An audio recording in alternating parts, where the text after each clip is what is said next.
सांगायचा उद्देश इतकाच की मी ग्रॅज्युएशनच्या 3rd इयर पासून प्रिपरेशन थोडंसं एनसीईआरटी वगैरे वाचायला चालू केलं यूपीएससीच्या पोरांच्यासाठी. सुरुवातीला माझं इंग्लिश एवढं चांगलं नव्हतं. सो इंग्लिशमधले जे एनसीईआरटी वाचायला गेले ते इंग्लिशमधल्या अवघड शब्दांचे अर्थ मराठीमध्ये त्या पुस्तकावर लिहून घ्यायला चालू केले. असं पुस्तकांची एक फेरी वाचून झाली. पण त्यानंतर माझ्या मित्रांनी सांगायला चालू केले की तू एक्झाम इंग्लिशमधून देणार आहेस आणि तू मराठीमधून अर्थ लिहून घ्यायला लागलास तर तुला कसं उपयोगाला पडणार. मग मी मेरे वेबस्टरची डिक्शनरी डाउनलोड केली. तीच पुस्तकं जी मी आधी वाचली होती ती सुद्धा परत वाचायला चालू केली. त्या इंग्लिशमधल्या अवघड शब्दांचे अर्थ इंग्लिशमध्ये लिहून घ्यायला चालू केले. सो ते एक थोडं फॅमिलियर होत गेलं इंग्लिशच्या लँग्वेज सोबत. ती जी भीती होती इंग्लिशची, रोज न्यूजपेपर इंग्लिश वाचायला चालू केलो.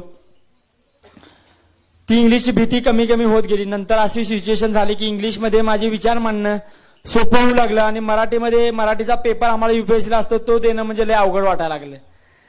सो त्यावेळी शब्द मी मराठीतल्या जे माझे बीएचं वगैरे जे मित्र असते त्या पोरांना फोन करून विचारू लागलो, ह्या त्या सस्टेनेबल डेव्हलपमेंटला मराठीत काय म्हणतात.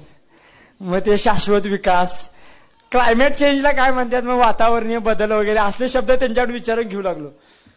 कारण तिथं पण आम्हाला ते पास केल्याशिवाय बाकीच्या पेपरमध्ये किती टॉप केलं असलं तर ते मिनिमम मार्क तुम्हाला मराठीमध्ये पडायलाच पाहिजेत. म्हणजे महाराष्ट्रातल्या पोरांसाठी, कर्नाटकातल्या पोरांसाठी कन्नड असेल किंवा बाकीच्या जे राज्याची भाषा असेल त्यांना जी पाहिजे असेल ते. सो सगळं ते इंग्लिशची भीती निघून गेली. मग सुरुवातीला एनसीईआरटी वाचल्या आणि काय ना युपीएससीला लागणारी एक ठराविक पुस्तकं आहेत. सगळी पोरं तीच पुस्तकं वाचतात. मी काय वेगळी पुस्तकं वाचायला नाहीत. माझी काय वेगळी काय अशी काय बुक लिस्ट नाही आहे. सगळी जी पोरं सांगायला लागली की नाही साहेब तुमची बुक लिस्ट तेवढी द्या.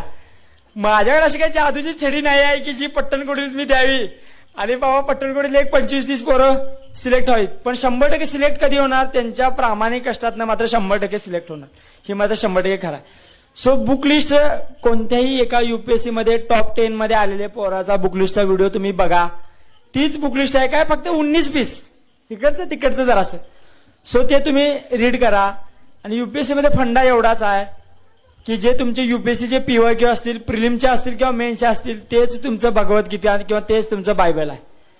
ते तुम्हाला माहित असायला पाहिजे की बाबा त्यामध्ये काय विचारलंय, काय विचारणार आहेत, काय विचारायचं नाही. 10 वर्ष झाला एक प्रश्न विचारायला नसेल आणि त्याच प्रश्नाच्या बद्दल तुम्ही अभ्यास करत असाल तर काय उपयोग नाही. गाढवासारखं राबण्यात काय पॉईंट नाही आहे. स्मार्ट म्हणजे हेच की काय पीवायक्यूचं अनालिसिस करणं किंवा आधी काय प्रश्न विचारत नाही प्रश्न विचारत त्याबद्दल थोडंसं हे करणं.